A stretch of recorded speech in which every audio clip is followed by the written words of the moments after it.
Welcome to Space Camp Day 1, Session 1. The future is not the future of libraries. We have a wonderful panel that are going to be exploring the topic with you.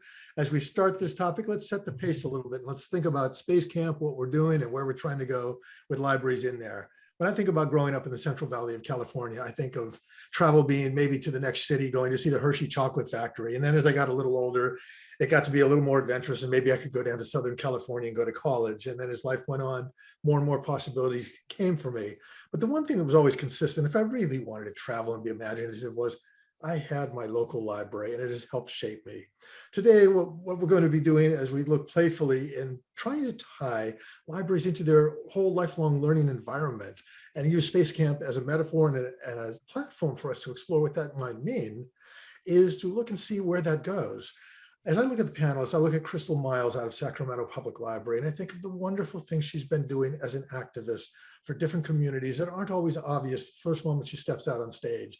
When I had the pleasure of being with her at a 3-hour workshop on library advocacy here in California a couple of weeks ago, she started to tell a personal story, and it took only a few seconds for people in the audience to start going, ah. And pretty soon there were lots of heads nodding, and she had them, which is to me the spirit of activism. When I look at Maurice Coleman, who has also been in libraries forever and ever and been recognized for the fine work he does, and I participate in his biweekly, for those of you that are confused about this, biweekly in this case meaning every other week, because the word can be go both ways. Maurice every other week will do a wonderful podcast where he explores what's happening in libraries with an eye toward helping us to be visionary about that and walk away with action. And then we come to David Lankies, who we'll affectionately call Dave, who's been around again, just slightly longer than forever with Maurice, and doing all kinds of presentations. And it's Dave who inspired me in a comment about 10 years ago when he was talking to a whole group of us and saying, we make a mistake. And I'm paraphrasing here, but the sense of it was, we make a mistake when we talk about the future of libraries as if there's one. There are many futures, and it's up to us to shape them, to make them work for us and for our communities. So I'm going to start with a question that I want all three panelists to pick up on. Let's start with Dave about what are we doing now that can help us shape a positive, meaningful future or group of futures for libraries and the communities they serve. Dave, you're on. What we can do now is we can understand that our communities are tired. Our communities are in some ways very much affected by the pandemic. And even if, we're getting quote unquote back to normal, there's a lot of lingering issues with people getting excited about what we're doing, getting excited again in general. And so I think a lot of it is just to realize first that the communities need direct support, psychological and health and wellness support, and also that librarians in doing that needs wellness and health support as well. I was part of a panel. We did a series of panels in the fall around what's a new normal agenda for librarians. And in the last panel, because we're usually pretty good about coming up with the next 5 years, we didn't have one. And one of the librarians just said, we're tired. It's hard for us to think about the next 5 years when we're worried about, all the things that have just happened and might happen and such. And so I think the short answer is we need to take care of our staff as librarians, and then we need to inspire the communities we're working with to help them move forward. Crystal, how are you seeing that play out? And again, with that basic question, what are we doing now that can help us shape a positive, meaningful future? What are you seeing there in Sacramento in terms of that? Absolutely. So I think from a public library perspective, it's vital more than ever that we ask our community what they need, so that we are going directly to them, asking them, how can we support you, as Dave said, and what is it that's missing? What are the gaps that we can fill right now? Because even though there might be similarities, it looks different than it did 3 years ago. And so we need to get back out there and ask them what they need, and look inward and ask what staff need, because people are feeling tired, they're feeling stretched thin, they're needing support just like the communities that we're serving, and public libraries won't exist unless we stay relevant or we are meeting the needs of the communities that we serve. So that's what we're focusing on right now, is really getting out there, having conversations. We're starting to do those in person, but making virtual conversations available also, and just maintaining that you know, the kind of core tenet of what we are is that place that you can have access to anything that you need. And we're pivoting in response to what people are asking for. Maurice, your opening statement. I think libraries have and continue to be concerned with the differential engagement, how we engage our staff, how we engage our public, how we engage our supporters, because as David and Crystal mentioned, there was a bit of a meteor that happened in libraries. You know, it was truly the big event, right? COVID was the big meteor that just threw everything up in the air. You know, suddenly it's Krakatoa. You know, the sky is gray. No one can grow anything anymore. We have to change everything. And who knows how long it's going to take us to settle back. I hate the phrase the new normal because it's just new. It's not even normal at this point. It hasn't been normalized. We don't have an end to the pandemic. There is no end to the pandemic right now. It's a continuing pandemic, which unfortunately has become standard operating procedure that we're in a pandemic. So no one's ever completely healthy, no one's ever completely whole, etc. And that's a horrible place for our staff and our customers to begin the day. There are two themes I'm hearing from you. And I'm going to ask the three of you to bounce off each other on these themes. The first one was loud and clear from Dave and from Crystal about people are tired right now. I'm assuming we're talking about our staff as well as people using our libraries. How can we be a positive force in dealing with that? You know, I think that it begins by acknowledging it, which is easy enough. But then I was talking to a group of Australian librarians yesterday, and they were talking about getting the big ideas and the new ideas and getting input. And I think part of what libraries need to do, and this is a continuation, because when I look at what happened during the pandemic, I might differ a little bit with Maurice. There was the disruption aspect, which I think we can all clearly agree. There was a bit of disruption that went around. But the other part that when I talk to libraries around the world, it's an acceleration. That what happened during the pandemic was an acceleration of things that were already in place. And you heard things like, we used to, force people to come into our physical building to get a library card. We'd always talked about, should we do it online? Now we have to do it online. We've talked about how do we create digital collections and sort of an interesting idea. Now we had to do it when we talk, right? And so this acceleration is one of the things that we're doing. And I think that we need to acknowledge that and then be a voice within our community, not to simply say, what do you need? What do you need? What do you need? Because it turns out community members suck at answering that question. And for two reasons. One, it's not their job to know what's next for libraries. It's their job to know what they need. But the other one is, and we've known this in information system design for a long time, never ask anyone what it should be because they can't. If you ask someone, what's wrong with the word processor? Do you like this website? Do you like the library? All they can do really is react to what's there. And so it's like, I like this, I don't like this, more of this. And so it really is up to librarians to innovate and stimulate that conversation through things like pop-up libraries and new programs to try things and continue this experimentation that began during the pandemic with online, continue it on. What's going on? I'm going to jump in here. Oh, sorry. Go ahead, Maurice. And I'm going to jump on what David said, is that libraries always have been the place where people try stuff first. Now, the first time you look at a CD-ROM, where'd you do it? You did it in a library. The first time people see a computer, you did it in a library. The first time people see virtual reality, you did it in a library. That is part of the library's job, is to be the canary in the coal mine. Okay, here's this thing. How do we use it? How do we figure it out? Here are some possible uses. You run with it. We're the testing ground because people can't afford stuff. Libraries can do it in a sense of scale. We can afford things. Here, try this thing out. Well, I'm going to break it. So what? We pay for it. You can try it out. We can be that first place that libraries people try different things. How many people were, really comfortable with, doing stuff in Zoom before the pandemic with libraries? A lot of people ended up in Zoom. Oh, wow, this is this thing. Wow, this is really cool. I can use Zoom to do this. Wait a minute, I can do my family union over Zoom. That's cool. How did I learn it? I learned it at my library. That's what libraries always have been. We've been the shepherds of doing cool stuff for people and to give people permission to do cool stuff.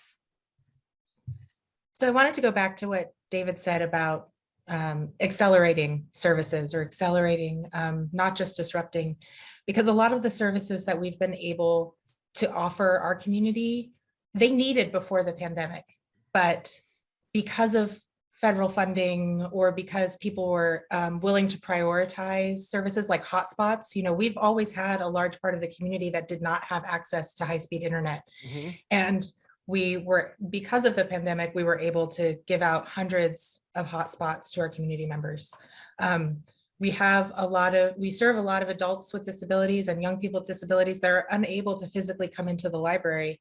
And so now they have access to far more services than they had previously. So there has been, I hesitate to say that it's been a positive thing because so many people have been impacted negatively by COVID, but there have been positive things that have come out of it. So what we're trying to do now is retain that and run with it, and instead of pulling back on any of those increases. And then one other thing, I agree with Dave when he said asking community members what they need or what they want to see in the library. They don't know how to answer that.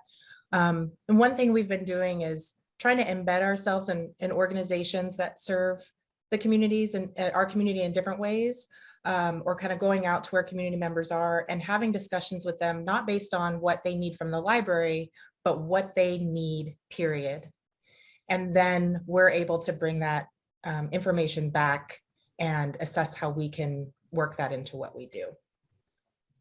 That's all I got. Thanks. Yeah, I mean, I like Maurice's comment about a place for innovation, which is an ideal. I wish we could say all libraries have been like that, but trying new things. And I think what was very interesting was when you looked at the initial months of the pandemic, you saw a lot of libraries first not knowing what the hell to do, then quickly falling back to the most traditional thing they could think of, which is powering up the Wi-Fi for the parking lot and throwing a lot more money at ebooks. But then the creativity began, and video sessions and Dungeons and Dragons sessions and 2,000 people showing up at a speaker session that never would have shown up in a physical space. And what do we keep? And actually, I think the real trick right now is that now that many library staff, librarians, paraprofessionals, what have you, have gotten used to the idea of being in a creative field and creating and trying new things, experimenting, making content, that going back to a physical setting has proved interesting because it's kind of like, oh, I've got to do that again now, the stuff I used to do.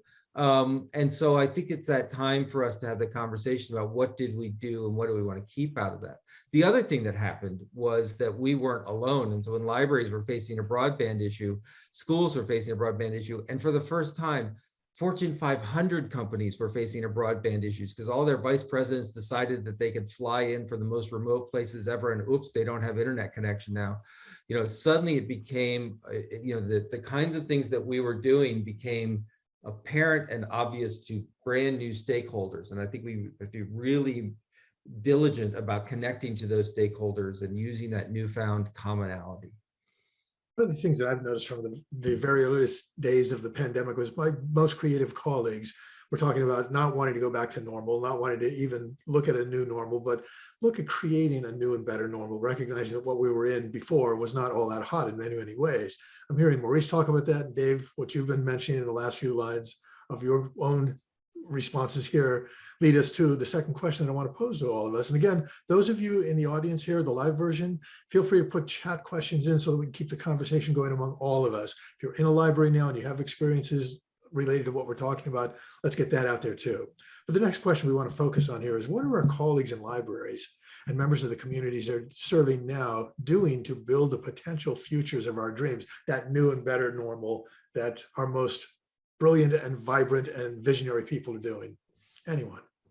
I think they are more willing to try crazy stuff. Trying something that, could it work? I don't know. We're kind of uncertain. Let's see what happens. Because the pandemic shifted everything, folks are now willing to try new things when people weren't before. People were willing to stay in their little lane, their little silo, etc. The silo's gone. It's been blown up. We're all in a big pool. And let's try new things. If it doesn't work, that's fine. And it's okay to fail.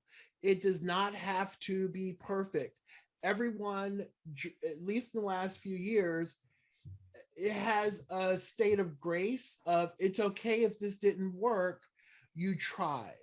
And that's a good thing. That encourages innovation as opposed to trying to reach perfection. You're trying to meet the need as best you can. I really like that you brought that up, Maurice, about just the idea of not aiming for perfection, period. I mean, that's how we're trying to approach everything right now in our organization, is with a growth mindset. So that is for, you know, staff and putting creative ideas out there.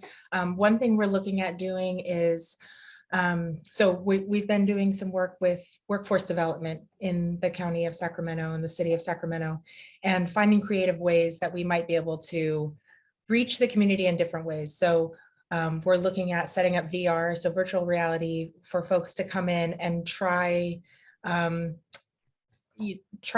you know, in this virtual setting of what green jobs would look like, because we can explain it, we can try to connect people with jobs, but we're thought about what's a new way that we can do this. And so we've been partnering with organizations that we would set up basically labs. So exploratory labs for people to come in and just immerse themselves in what this new idea might look like that they've had no experience in before. So that's one way we're trying to get out there, but really just shifting. I've seen it in library culture across the board, is just a shift in progress, not perfection. So putting yourself out there, trying things, like you said, Maurice, the library is the place that people have experienced new technology for the first time. And especially if you're working with underserved communities, they may not have access to creative technology and different exploratory options. And so we can be the place for that. Yeah. One of the things that we're seeing as people are sort of envisioning the future is how much, when you shift from the idea of being the information access center, right, whether you physically had to come in or come to the website and all we do is sort of ship stuff out, to the idea that we're a community center where we're developing the community, not a collection, where we're connecting in across different parts of the community, is we're realizing how frayed the social safety net is in public libraries, even more so than we thought. And the example I get is seeing more and more public libraries become involved in, if you know Maslow's hierarchy, it's like at the top is learning and self-actualization. At the bottom is, do I have a place to sleep that's safe and can I eat? We're seeing more libraries get down to that bottom level so that they can get to the top. Just to me, the most beautiful example I saw was the Toronto Public Library, that when the pandemic first hit, they shut down. All the food pantries in Toronto shut down because the vast majority of volunteers were over 65. And Vickery Bowles, the director, asked their librarians, anyone want to volunteer to help? And like all the librarians said yes. And they set up food pantry services throughout Toronto. They found out that food distribution through food pantries is inefficient and horrible. And so they reinvented that based on their shipping and materials and create a more efficient means to do it. And people can say, well, why the hell is a library feeding people? And the answer is, well, it's great to say we want to instill the love of reading, but if they can't eat and they don't have a place to sleep and our social safety net is not taking care of that, we as part of local government, back to the things need, have to step in and work with partners like crazy. But ultimately, you know, the goal, the success at the end of the day is not, did someone get to check out the book? The goal at the end of the day is, did someone find more meaning in their life? Did someone find some way to attract it? And that means we need to be much broader in terms of the needs of a community that we take on. And which then leads to, I think, one of the issues with the future is, it's brilliant to dream up a brilliant future. It's much harder to decide what you're going to put to the side to achieve it. Yep. I don't know how common this is, but I know here in San Francisco, the city county workers at the library have the designation of emergency workers if needed. And when COVID hit, that kicked in. Our staff at San Francisco Public found themselves all over the city doing non-librarian things, exactly the point of what Dave's talking about here, where they were helping out in hotels for people that were homeless without having those things. They were working as contact tracers throughout the city county of San Francisco. It totally eviscerated traditional library services, but to Dave's point, It was at the heart of the library being part of its community and responding in that moment of need to doing things to help us all get through that. Hard on staff, hard on the people using the system, and yet they pulled together and they did that, and they're still working through that. This is not the new and better future anybody would have envisioned 3 or 4 years ago before COVID, and yet staff is flying with it, and they're making magnificent inroads, and they're getting to know their community even better than they did before. What are the three of you seen in terms of those kind of pivots that we've had during COVID?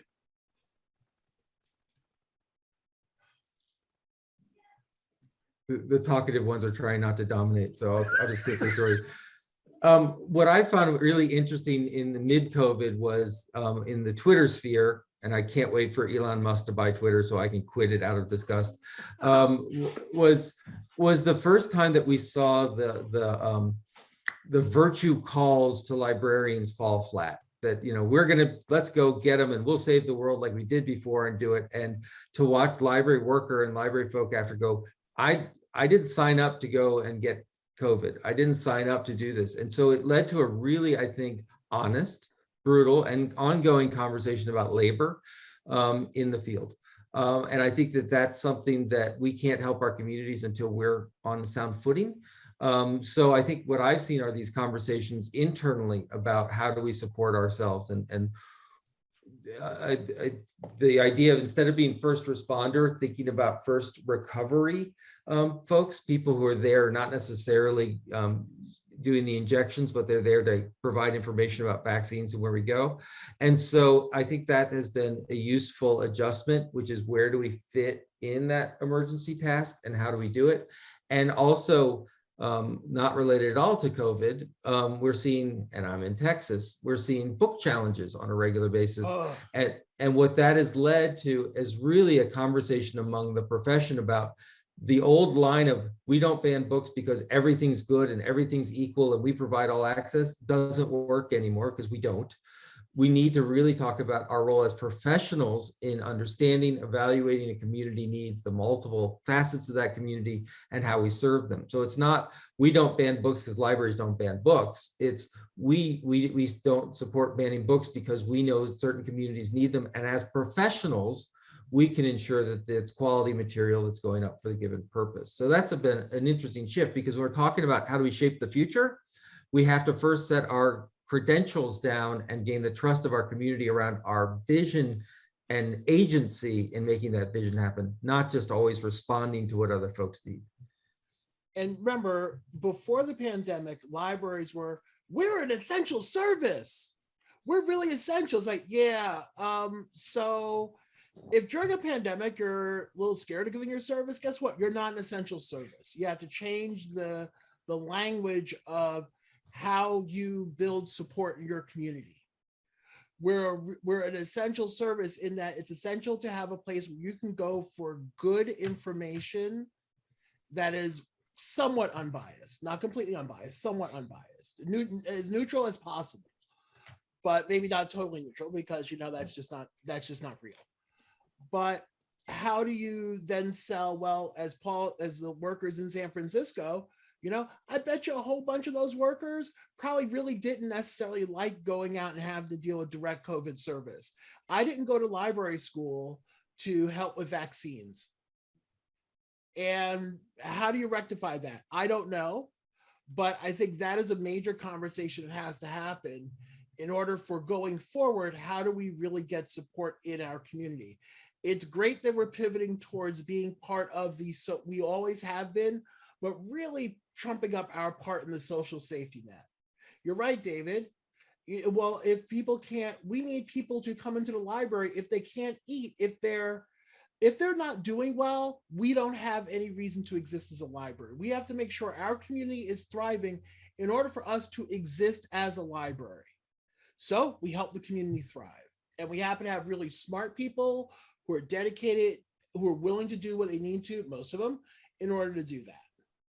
Maurice, to that point, Donna Kimmel's put into the chat here the following comment: libraries are traditionally a place to get off the street for people who don't have a lot of other options because they only have shelter at night. That's the end of the quote. Right. Yep. I'm going to observe and tee this up for a response from you.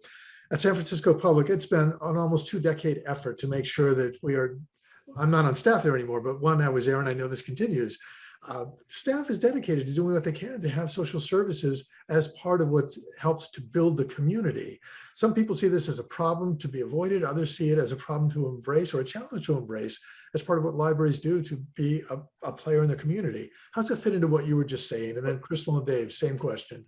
We're in the service industry. If we're in the service industry, these people need service. If it's putting them in touch with X, right? You can put them in touch with the DVD, whatever. But if you put them in touch with social services, I help this person recover themselves. I help this person get to a better place. I believe San Francisco Public has the program where they help people get degrees, get high school diplomas. Is that correct, Paul?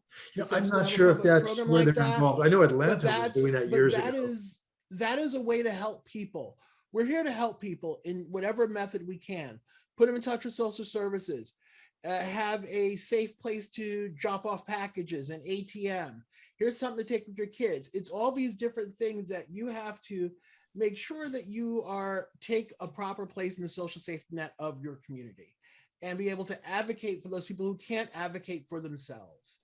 In every community, the homeless population, there's homeless everywhere. I live in the suburbs. There are homeless folks here. Now, there's homeless people everywhere. The library tends to, because it's a place that's public and open, has bathrooms that the homeless tend to come to. And well, they're here, they're part of the public who walk in our library. We have some responsibility to provide access to services to them. Not necessarily do it, we're not social workers, but certainly bring a social worker in, or have a social worker on staff, or have a food pantry here, or have the names of the shelter, or the names of these people who can provide services, etc. Or have Narcan in your library in case someone overdoses. We're a social service agency. So there's a lot to unpack here. I feel like that we could have a whole session just on this.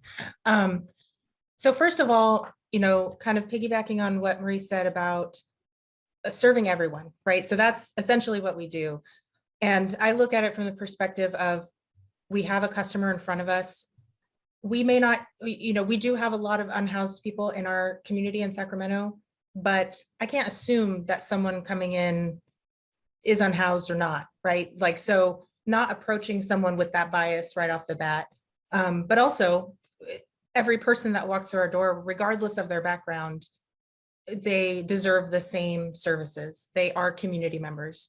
So, where it gets complicated, what a lot of libraries, I think, haven't really figured out yet, is how do we serve people that are unhoused, don't have ID, don't have an address, equally as everyone else, because there's still this approach of recouping cost if items go missing or technology goes missing.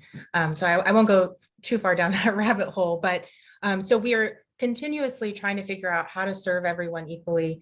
And the last few years have been really complicated in that we definitely have more unhoused community members in the community.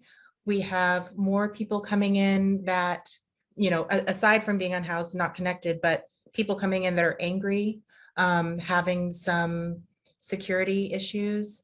And then going back to a little bit to being emergency responders or first responders, librarians are not, right? And so, but finding the way of how do we fill the gaps, support the needs, but not put librarians on the front lines of the pandemic. So it's been very complicated. And, we need to remain a viable resource, or else we won't have the library, we won't have jobs. So what we've focused on really is how to open our doors back up as quickly as possible, provide access to basic services like access to the internet, computers, virtual resources, food. We're back to serving lunch for kids again this summer, and those basic resources, and then the rest we're figuring out. But we wouldn't be putting, or we shouldn't be putting librarians, in giving vaccinations. We're not doing that. But it's really just those basic services and trying to keep everyone safe. And I'm going a little off here. So Dave.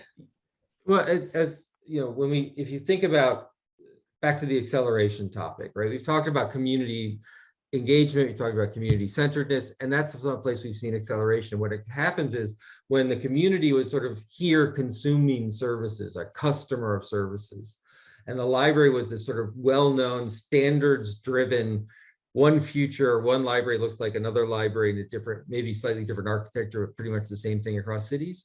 And the librarian's job was to sort of feed and maintain that library thing.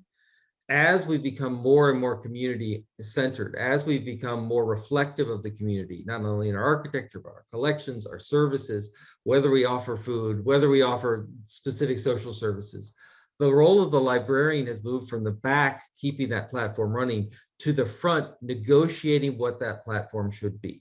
So where the librarian's role used to be keeping up with what the future is, all right, now it's going to be this cataloging schema, we're going to have maker spaces. Today it's maker spaces. We're going to do maker spaces. And then, right, the idea of what's the standard, how do we efficiently roll them out? It's now to the point where the librarian is really negotiating, first of all, with the community about what is not only needed, but what they want it to be. Do they want to be a literate community? Do they want to be a happy community? Do they want to be a weird community in Austin when no one can afford a house? And then being the bridge to all these other individualized, idiosyncratic, community-facing libraries that don't, and to adapt things, not simply adopt them, not to take a best practice. And so we put the library very strongly on the shoulder of library staff. We put them right in the middle of a intensely human activity, which is conversation and negotiation. And we've put them in a position where, with the community, helping to shape the community, not simply serve it, where we're talking about community members, not customers or consumers, because now what we're doing is together, we're coming up with our future for our community, your future for your community, and it's the librarian's profession that's going to connect it, not just our standards and the latest best practice in whatever. Because what's best practice in San Francisco and Sacramento and Austin may be very different everywhere else. And it's the librarian's job not simply to say, I read the manual, I went to the conference, I sat through the workshop, I can do it now, but to say, how would that work here? Would that work here? Let's talk to a few people, let's try it. And I'm going back to Crystal, your point, Crystal and Maurice, not to get it perfect, but let's try it. And let's build a relationship with our communities where we're a place of experimentation, not just, Maurice, to your point, which was well put, about new things that the community member can own or invest in, whatever, but how we run, how we govern ourselves, how we build up and establish democracy in this community, right? These are essential conversations, because right now, they're not just tired because of the pandemic. We're facing the first frickin' land war in Europe in 50 years. We're facing economic, housing crisis. I'm looking at Sacramento, I'm looking at San Francisco, and I'm looking at Austin. And let's face it, if we have a roof over our head that we have some equity in, we're the exception and increasingly a rarefied air. How do we address that in here? And now what's hilarious is we have that in common with Bozeman, Montana, where all you California people are ruining our housing prices everywhere. So, We're trying to do that, Dave. We want to ruin your housing. No.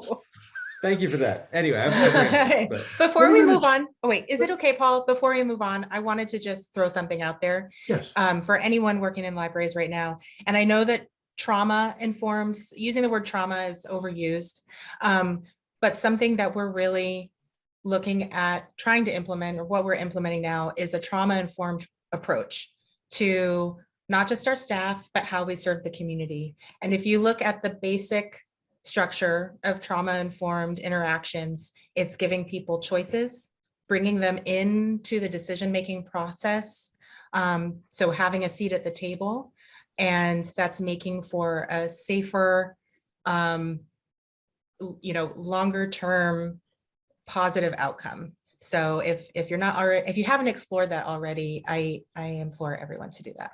And to your point, Crystal, the urban libraries, and someone just put it up, David just put it in there, this weekend at ALA is going to release their trauma in libraries report, and I'm hoping to go to the release party and interview the chair of ULU about it. And really, it's an incredible thing they were able to do. It's like there has been some bleeped up bleep happening to our staff that has been swept under ye old rug that needs to come to the light of day. It's you know, Crystal, you use that language. That language is inclusivity language. That language is equity language. That language is diversity language. That language is justice language. Yeah. All that stuff just comes at it from a different angle. And we really have to make sure people do have a seat at the table. And that is part of what we can do as libraries.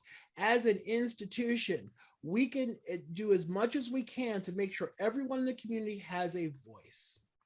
Everyone in the community has a voice. The unhoused, the people of the different economic, social, economic, whatever strata, all have a voice. And I think it's our job and our duty, frankly, as library staff, to ensure those folks have a voice at the table somewhere in order for their needs to be met. Before we hit one last round of questions here, I want to go back into the chat and pick up a few threads running there. We already talked about Donna's comment that libraries are traditionally a place to get off the street for people who don't have a lot of other options because they only have shelter at night. Vicki responded to that with the idea that we've also seen a lot of this in terms of outlets on the outside of libraries. And she takes this into some of the other services we're doing. Devices can be charged, Wi-Fi extended into parking lots. We're becoming digital and social service navigators, to which Donna responded that people without an address don't need the responsibility of protecting something borrowed. They may need a more comfortable chair or space in the library to enjoy using that resource. And Brett Scholar, one of our great colleagues here at ShapingEDU, jumps in with the idea that libraries are so important to the community as a place to get together and offer things, as mentioned, to the community. Individuals cannot, things that the individuals cannot afford on their own. Brent says that he uses his digital library all the time and tells people to use it as well, instead of Audible, to get the books they want to read and listen to. He wants to just thank everybody that's been talking on this particular session for all you do, and for those who know and those who need more than just a book to read. So let us look a little bit forward as we blast into space and space camp here on day one. And quick round here for the panelists.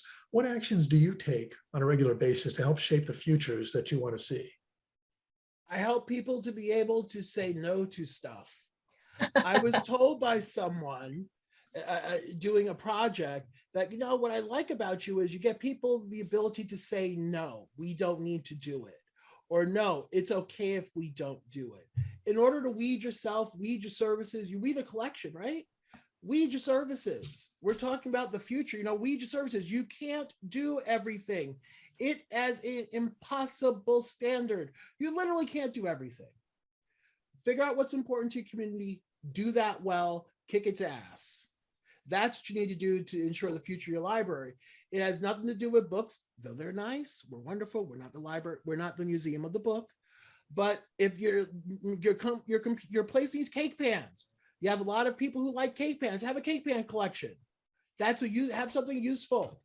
You know, telling people is someone saying just saying no is more than just a failed drug campaign. You know, it's just saying no to things in libraries isn't the right answer. It's for all of you people who lead libraries out there, please, when you tell your staff no, give them a reason. Just do that and you will be successful. Tell them why you're saying no, not, no, I don't think so, not today. Tell them why you're saying no, and they can address it. It creates a better staff. It creates inclusivity. It brings people in. It doesn't create internal trauma to your staff. All right, so I'm focusing on two things. One, externally, I mean, it's really advocating for libraries right now. It's getting out there, talking about what the library does. As Paul said earlier, you know, about me sharing personal stories. I like to go out, connect with people, show them in real life how the library impacts their life in a positive way. And internally, you know, I'm in upper management. My role is really people focused. I'm a public services manager, but in that I also work on staff culture. And it's really just making sure that staff are heard, supported. And I'm a direct person, I'm an open book, and I feel like, you know, without oversharing, I'm able to get in there and say, yes, this is hard. And I get it. And you're on the front, you're in the front facing positions all day. I'm not. I've been there, but this is a unique time. And so what do people need to feel whole and solid? Because if we're not giving that support, it's not going to work. I mean, that's even just looking at from the basic business perspective, like it's not going to have a good result. We're going to crash and burn. So people need that help. We don't want our rocket to crash and burn, Paul. We want it to make it to space. Hey, I was hoping that we would all come back safe. Yes. Thank you for the reassurance, Crystal. We will report back to ShapingEDU. We lost no one along the way. Yeah. Our O-rings made it through. Our O-ring made it through. In the art field, there's a phrase called apperception, which is the act of perceiving yourself perceiving, which is so awesomely recursive. What I'd just like to take a moment is realize that if we had had this conversation 10 years ago, 5 years ago, we'd all begin talking about technologies and things can be adapted, right? We'd say, well, we've got virtual reality is going to be important. We need to bring that in, and Internet of Things is important. So we need to bring that in, and we need a new schema for this, and the future will be distributed hotspots. In other words, we begin talking about parts and things that we could sort of deliver. The conversation can't be that way because, once again, as Joe Jane says, there's not one future of libraries. There's as many futures as there are libraries. What we have to talk about is how do we within our community find out what our future looks like? Is it virtual reality, or is it more reading spaces, or is it more services for the unhoused? And what that means is the true future for the field is better, more continuous education and training. We need better networks. We have good networks. Libraries have always been well networked. Librarians have always been well networked, but our conferences, we can't do it twice a year anymore. We can't do it by everyone having to spend money to go to DC or whatever. We need to build up peer learning networks on a regular basis where we're sharing ideas, sharing advancement, sharing support, sharing cheerleading to go, and then share what we find when we do try new things and inspire other librarians, once again, not to adopt, but to adapt and try things in the area. And so that focus, that shift of the field from the stuff, the things, the building, the standard to the people, their well-being, their connection as labor, I think is increasingly important. As we wrap this up, I look at the last few comments that are in the chat here. Adam just put in a note saying digital, social, economic, and other forces blur the boundaries among various knowledge and information focused public institutions like libraries, journalism, public education, museums, etc. Should these boundaries exist on our new world on Mars? Or perhaps more realistic question is, what's the other info knowledge institutions that should play with libraries? And I hope that's something we'll continue to explore, not only over the 3-day conference we're doing here, but in the months and years to come. That is, for me, the strength of ShapingEDU. That's why I like it so much. It's our reaching out to you and doing what I'm going to do to end this session here and saying, Maurice, Crystal, Dave, I hope that you're become regular participants as time allows for you in the ShapingEDU community. Looking at the other people in the session, Vicky, Christopher, Bailey, Laura, Kelly, Anita, Brent, Stephanie, Donna, Mindy, Annette's in there somewhere, right? I feel like I'm doing the Disney Club here. Linda, Dawn, Susie, Marvin, Adam, Emily, Dot, Lindy, Imani, Ann, and Melissa, you are part of our peeps. Look, Maurice is going to sing with me. Who's the leader of the club? You're the leaders of our club, and we want you to join us. Be part of what we do. Help us to shape the future of our dreams, and come back and see us soon.